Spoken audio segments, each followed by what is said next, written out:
Selamat pagi Bapak Ibu Saudara yang dikasihi dan diberkati oleh Tuhan. Shalom. Jumpa kembali dalam sarapan rohani pagi GNHB Base pada kesempatan ini.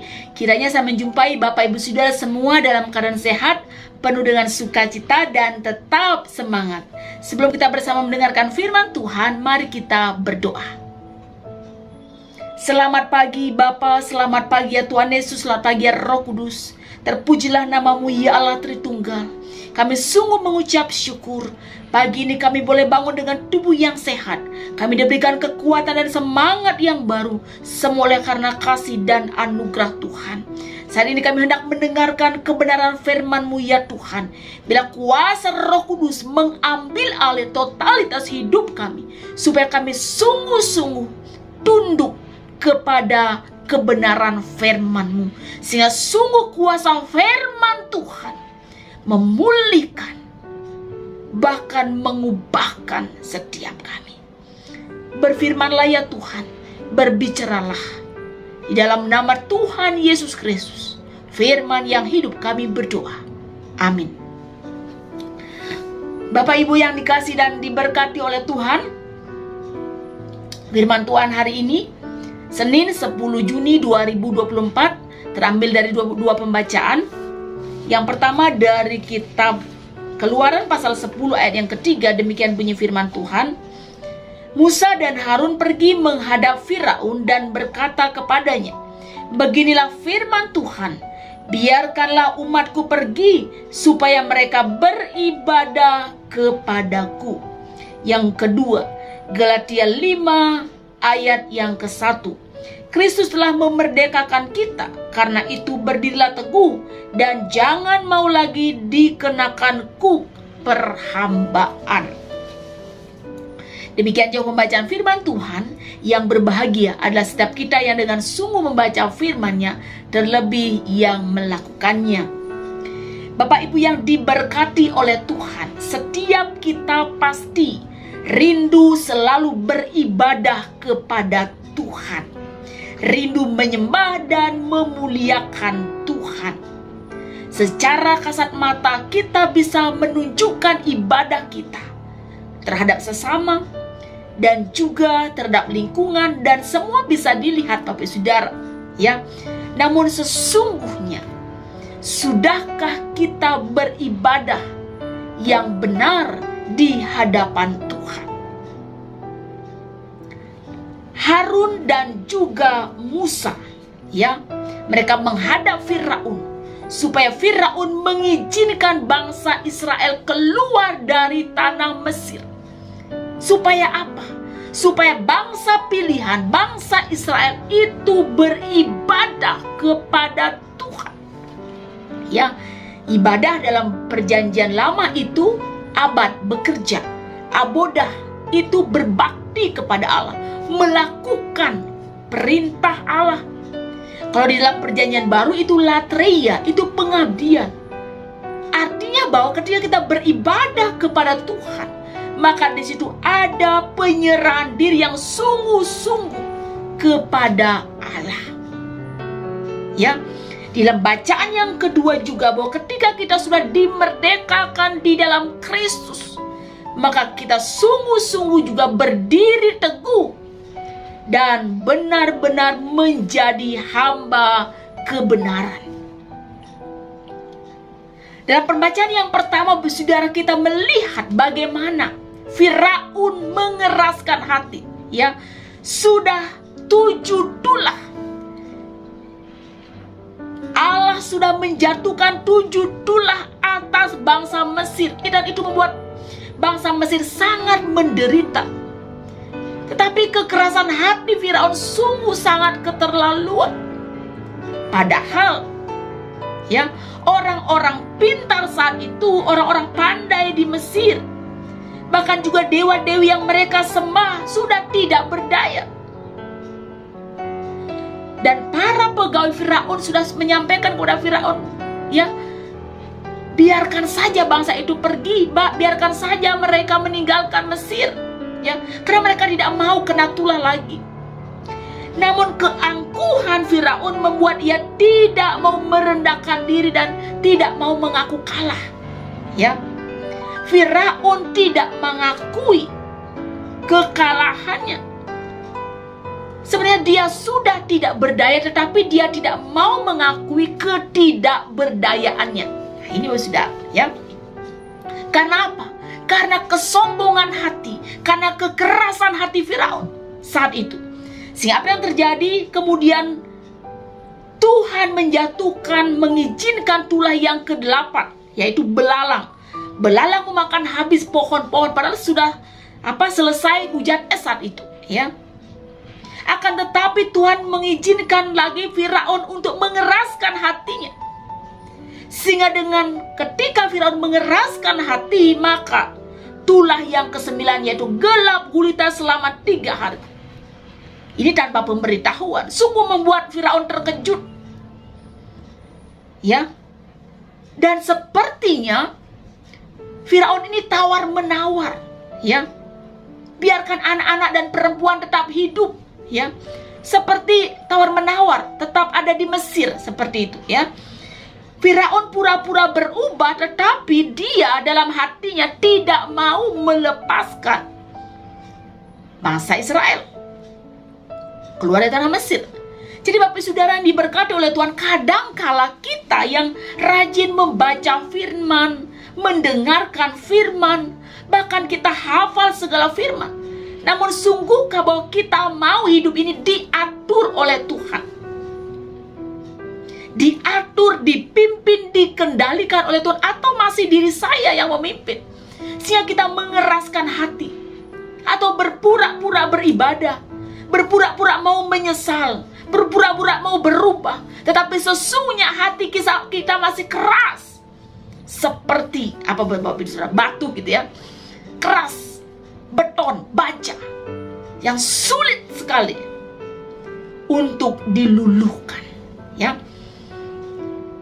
Beribadah kepada Tuhan, Bapak Ibu Saudara, artinya apa? Beribadah kepada Tuhan artinya sungguh-sungguh mau diatur, dibentuk, dikendalikan oleh Tuhan. Bukan lagi diri saya sendiri, keegoisan saya, kesombongan saya, keangkuhan saya, tetapi sungguh-sungguh Tuhan yang berotoritas atas hidup kita. Tuhan mau bangsa Israel keluar dari bangsa Mesir supaya apa? Supaya mereka benar-benar menyembah, benar-benar beribadah hanya kepada Tuhan, Tuhan yang esa, Tuhan yang hidup sampai selama-lamanya. Tidak lagi dinomorduakan, tidak lagi diduakan, tetapi satu-satunya Allah yang mereka sembah dalam hidup mereka. Sehingga pada akhirnya ada tulah yang ke-10, yaitu kematian anak sulung. Dan akhirnya bangsa Israel keluar dari tanah Mesir. Kemudian kalau kita melihat pembacaan yang kedua, Bapak Saudara, Kristus telah memerdekakan kita. Karena itu berdirilah teguh dan jangan mau lagi dikenakan kuk perhambaan. Kata merdeka itu dipakai kata eleuteria. Itu artinya bebas secara moral. Nah, bebas secara moral. Bapak Ibu, kenapa? Ya, Rasul Paulus menyampaikan ini, berdirilah teguh, ya. Karena apa, Bapak Ibu? Karena pada saat itu banyak sekali orang-orang di Galatia. Pada saat itu, Bapak Ibu, mereka mulai terbelenggu oleh hal-hal agamawi dan tradisi. Mereka terbelenggu lagi kepada hal-hal duniawi. Sehingga jelas Rasul Paulus mengatakan jangan lagi menjadi hamba dosa. Kemerdekaan kita adalah kemerdekaan moral. Hidup yang diubahkan, ya.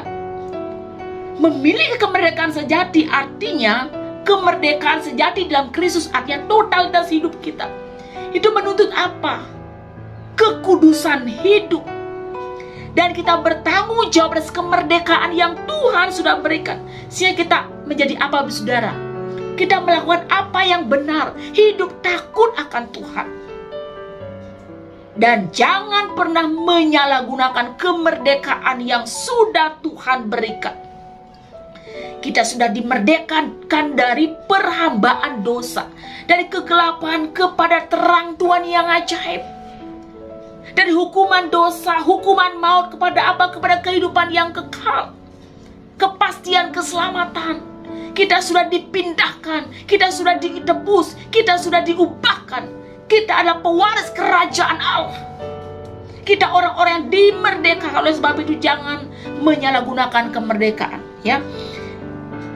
Dikatakan di dalam Galatia 5 ayat 13, saudara-saudara, memang kamu telah dipanggil untuk merdeka, tetapi janganlah kamu mempergunakan kemerdekaan itu sebagai kesempatan untuk kehidupan dalam dosa, melainkan layanilah seorang akan yang lain oleh kasih. Jadi Bapak Ibu jelas, beribadah kepada Tuhan, Tuhan menuntut kita supaya kita sungguh berdiri teguh, jangan pernah goyah, jangan pernah tergoncangkan, jangan pernah bergeser sedikit pun dari iman dan pengharapan kita di dalam Tuhan Yesus.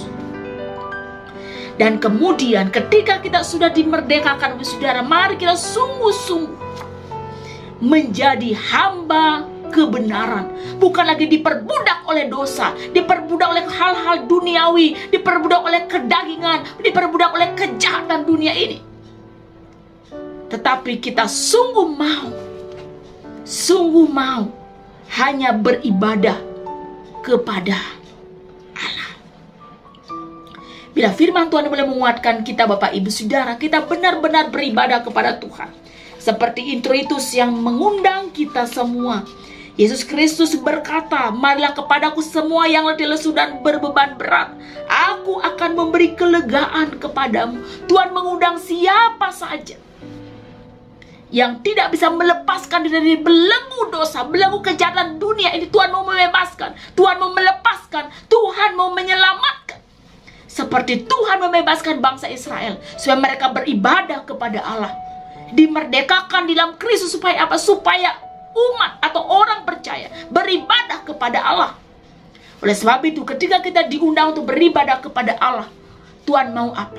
Supaya kita mau hidup kita dipimpin oleh Allah, dipimpin oleh Allah, diatur oleh Allah, dikendalikan oleh Allah.